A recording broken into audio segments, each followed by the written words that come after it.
Hello dear friends, कैसे हो आप लोग। आई होप कि आप लोग स्वस्थ और मस्त होंगे। आज मैं आप लोगों के लिए यूपी टेट और सीटेट के महत्वपूर्ण क्लास लेके आई हूँ, जो कि सीडीपी की है और कंटेंट और पीवाईक्यू दोनों पे आधारित है। और ये हमारी जो क्लास है ये 10वीं है, तो अगर अभी तक आप लोगों ने उन पिछली क्लास को ना कंप्लीट किया हो तो उनको भी कंप्लीट कर लीजिए जाके। तो चलिए, हम लोगों ने जहाँ तक टॉपिक का डिस्कशन कर लिया था, अब हम लोग उसके आगे बढ़ते हैं और हर एक चीज़ को बहुत बेहतर तरीके से समझने का भी प्रयास करते हैं। हमारा जो टॉपिक है वो है सामाजिक जगत। सामाजिक जगत के अंतर्गत क्या क्या आएगा? परिवार, क्षेत्र, धर्म, जाति, विद्यालय, साथी समूह, संचार माध्यम, क्रीड़ा समूह। तो चलिए समझते हैं इनके बारे में। कहा जा रहा है कि बालक ऐसे जगत में रहता है जिसका सदैव विस्तार होता रहता है। परिवार उसका क्या होता है? निकटतम और आसन जगत है। जैसे जैसे वह बढ़ता है वह परिवार से बाहर विद्यालय, सहपाठी समूह और पड़ोस को अपनाता है। आप लोगों ने देखा होगा कि जब बालक छोटा होता है तो वो सबसे पहले कहाँ पे रहता है? अपने परिवार में रहता है। परिवार के लोगों को देखता है कि वो किस तरीके से बातचीत कर रहे हैं, किस तरीके से रह रहा है। फिर धीरे धीरे वो क्या करता है, जैसे जैसे वो बड़ा होता है फिर वो क्या करता है, फिर वो स्कूल जाता है, बाहर की दुनिया देखता है। तो वही कहा गया है, ठीक। फिर कहा जा रहा है कि मुद्रित, प्रिंट, टेलीविज़न, फिल्म और इंटरनेट सहित संचार माध्यम भी अब बच्चे के जीवन में समान रूप से महत्वपूर्ण हो गए हैं। लेकिन अब की दुनिया में देखा जाए, आज के ज़माने में, तो क्या है, टेलीविज़न, मोबाइल वगैरह भी होता है। क्या होता है? बच्चा यूज करने लगता है बचपन से ही। तो वही कहा गया है कि मुद्रित, प्रिंट, टेलीविज़न, फिल्म और इंटरनेट सहित संचार माध्यम भी अब बच्चे के जीवन में क्या हो रहे हैं? समान रूप से महत्वपूर्ण हो गए हैं।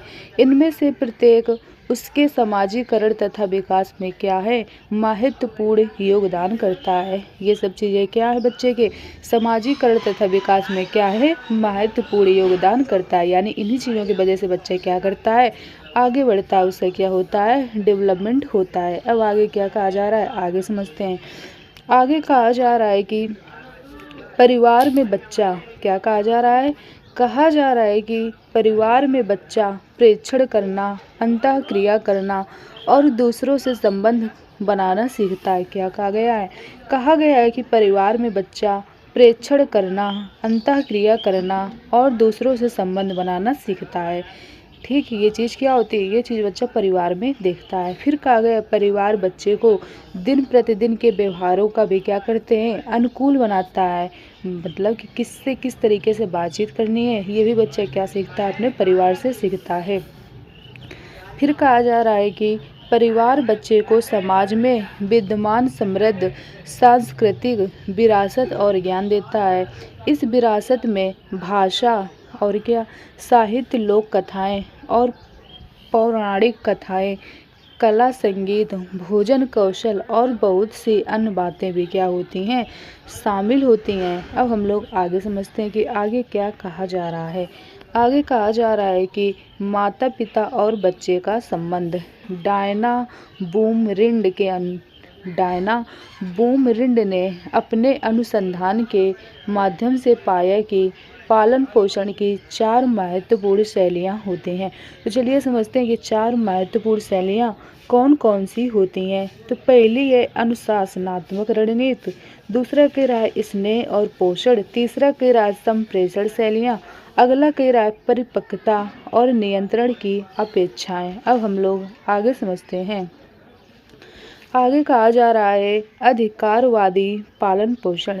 इस परिवार के पालन पोषण में बच्चों में माता पिता द्वारा स्थापित नियमों का पालन सख्ती से करने की आशा की जाती है। ऐसे नियमों को पालन न करने से बच्चों को दंडित किया जाता है। फिर कहा गया है कि इस प्रकार के माता पिता अत्यधिक अपेक्षाएं रखते हैं परंतु बच्चों के प्रति संवेदनशील नहीं होते हैं। फिर क्या का आ रहा है अगला टॉपिक आ रहा है अधिकारपूर्ण पालन पोषण। तो चलिए समझते हैं कि अधिकारपूर्ण पालन पोषण क्या होता है, इसके बारे में समझते हैं।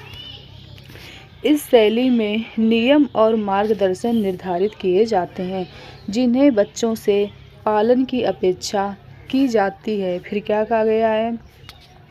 फिर कहा गया है कि यह शैली अधिकारवादी शैली की बात ही होती है, किंतु ये काफ़ी अधिक लोकतांत्रिक है। अधिकारपूर्ण माता पिता अपने बच्चों के प्रति अनुक्रियाशील होते हैं और उनके प्रश्नों को सुनने के लिए तैयार रहते हैं। फिर क्या कहा गया? फिर कहा गया है कि जब बच्चे आशाओं को पूरा करने में सफल होते हैं तो ये माता पिता अधिक प्रोत्साहन देते हैं और दंड देने की बजाय क्षमता का विकास करते हैं। फिर कहा गया है बूमरिंड कहते हैं, जो बूमरिंड है वो क्या कहते हैं? वो कहते हैं कि ऐसे माता पिता चाहते हैं कि उनके बच्चे स्वग्राही तथा सामाजिक रूप से उत्तरदायी, स्वनियामक तथा सहयोगशील हों। फिर क्या कहा जा रहा है? फिर हम लोग आगे समझते हैं। फिर कहा गया है कि अनुज्ञात्मक पालन पोषण, इस मामले में माता पिता को कभी कृपालु माता पिता भी कहा जाता है। ऐसे माता पिता को बच्चों बहुत कम अपेक्षाएं होती हैं। फिर कहा गया है ये माता पिता बिरले ही अपने बच्चों को अनुशासित करते हैं, क्योंकि उन्हें परिपक्वता और आत्मनियंत्रण की आशाएं अपेक्षाकृत कम होती हैं। फिर कहा गया है साधारणतया अनुज्ञात्मक माता पिता अपने बच्चों का पोषण करते हैं तथा उनके साथ संप्रेषण स्थापित किए रहते हैं। फिर क्या कहा गया? फिर आगे समझते हैं। फिर कहा गया है ये बधुआ उनके साथ माता पिता के बदले मित्रवत व्यवहार करते हैं। अब हम लोग अगले टॉपिक की तरफ बढ़ते हैं। अगला टॉपिक कह रहा है तटस्थ पालन पोषण। तो चलिए समझते हैं कि तटस्थ पालन पोषण क्या होता है, इसके बारे में समझते हैं। इस शैली को बहुत कम अपेक्षाओं, अल्प अनुक्रियाशीलता और थोड़ा संप्रेषण से पहचाना जाता है। यद्यपि ये माता पिता बच्चे की बुनियादी आवश्यकताओं को पूरा करते हैं, परंतु साधारणतया बच्चे के जीवन से तटस्थ रहते हैं। चरम मामले में ये अपने बच्चों की आवश्यकताओं को अस्वीकार या अपेक्षा भी कर सकते हैं। अब अगला टॉपिक आ रहा है पालन पोषण का प्रभाव। तो चलिए समझते हैं कि पालन पोषण का प्रभाव क्या होता है। अधिकारवादी पालन पोषण शैलियों का बच्चों पर यह प्रभाव होता है कि वो क्या होते हैं? आज्ञाकारी और आत्मसम्मान में कम स्तर के होते हैं। फिर कहा गया है अधिकारपूर्ण पालन पोषण शैलियों के उपयोग के परिणाम स्वरूप बच्चे प्रसन्न, सक्षम और सफल होते हैं। अनुज्ञात्मक पालन पोषण का बधुआ परिणाम ये होता है कि बच्चे प्रसन्नता तथा स्वनियामकता में कम स्तर के होते हैं। ये बच्चे अधिकारियों के साथ व्यवहार करने में कठिनाई महसूस करते हैं और विद्यालय में उनकी उपलब्धि भी कम होती है। तटस्थ पालन पोषण शैलियाँ जीवन के सभी क्षेत्रों में निम्न स्तर की हैं। फिर कहा गया है कि निम्नतम स्तर की हैं। इन बच्चों में आत्मनियंत्रण का अभाव भी होता है। फिर कहा गया है कि अल्प आत्मसम्मान भी होता है। अल्प का मतलब क्या होता है? कम। फिर कहा गया है तथा ये अपने सहपाठियों की अपेक्षा क्या होते हैं? कम सक्षम भी होते हैं। फिर क्या कहा गया है? अगले पॉइंट की तरफ बढ़ते हैं। अगला पॉइंट कह रहा है भारत में प्रत्येक राज्य क्षेत्र की पृथक भाषा, स्थानीय त्यौहार, लोक कथाएं, भोजन, पहनावा आदि हैं। ये विशाल परिवेश और परिवार मिलकर बच्चे का समाजीकरण करते हैं। भारत में भिन्न भिन्न धर्मों के लोग रहते हैं। इन धर्मों की अपनी एक अलग पहचान, रीति रिवाज, परंपराएं और सांस्कृतिक प्रथाएं होती हैं।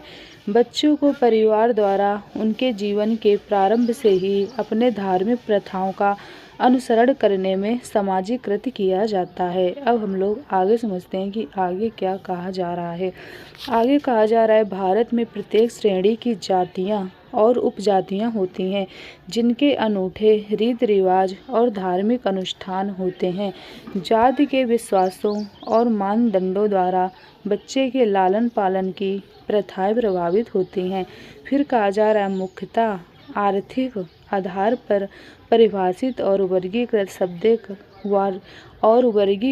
शब्द का संबंध आम समूहों से है। इसलिए हम श्रमिक वर्ग, मध्य वर्ग, उच्च वर्ग तथा धनी वर्ग का प्रयोग विशेष समूहों के लिए करते हैं। इन सभी वर्गों की खास पहचान होती है कि पहचान होती है जो बच्चे के सामाजिकरण को क्या करती हैं, प्रभावित करती हैं। अब हम लोग अगले पॉइंट की तरफ बढ़ते हैं।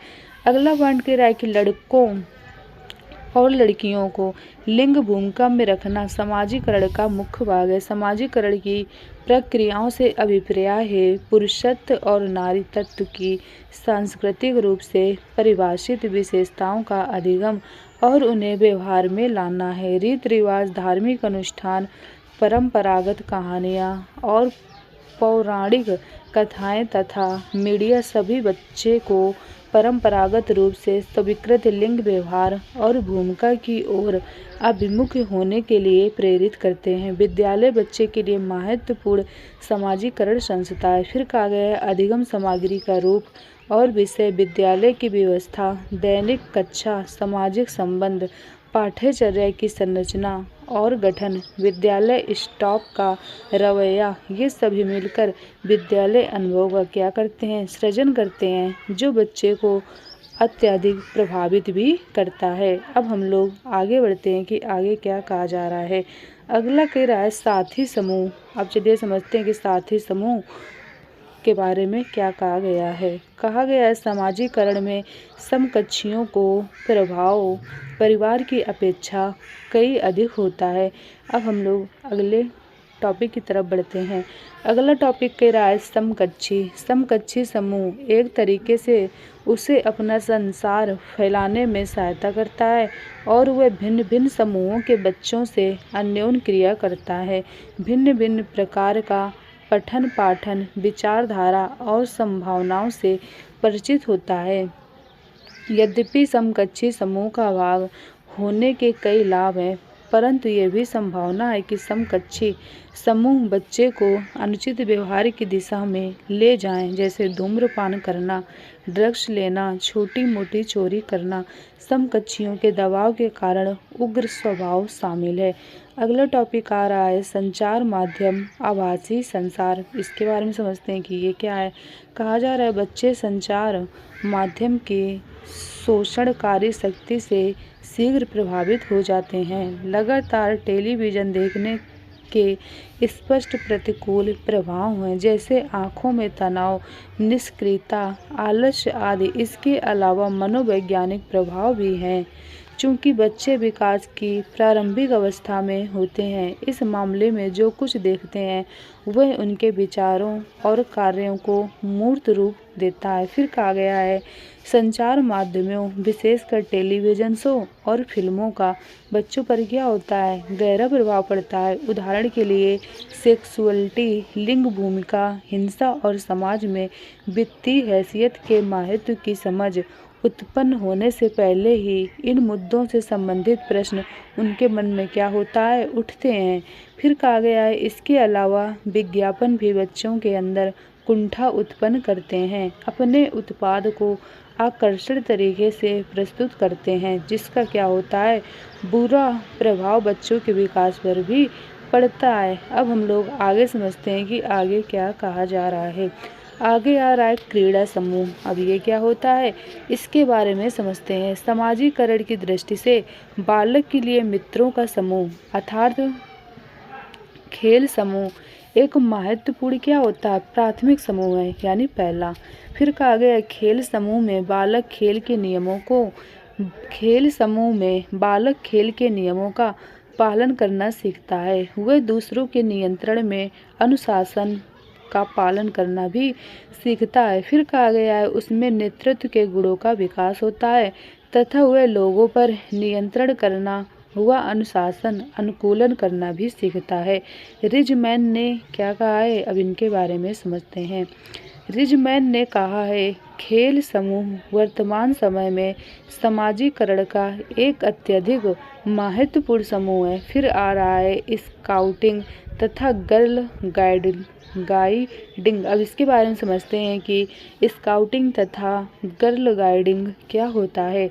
इन संगठनों की क्रियाओं में भाग लेने से विद्यार्थियों में सामूहिक निस्वार्थ भाव से सेवा करना, त्याग करना, सहयोग करना आदि अनेक सामाजिक गुण विकसित हो जाते हैं। अब हमारा अगला टॉपिक आ रहा है सामाजिकरण की प्रक्रिया में शिक्षा का कार्य। तो समाजीकरण की प्रक्रिया में शिक्षा का क्या कार्य है, अब हम लोग इसके बारे में समझेंगे।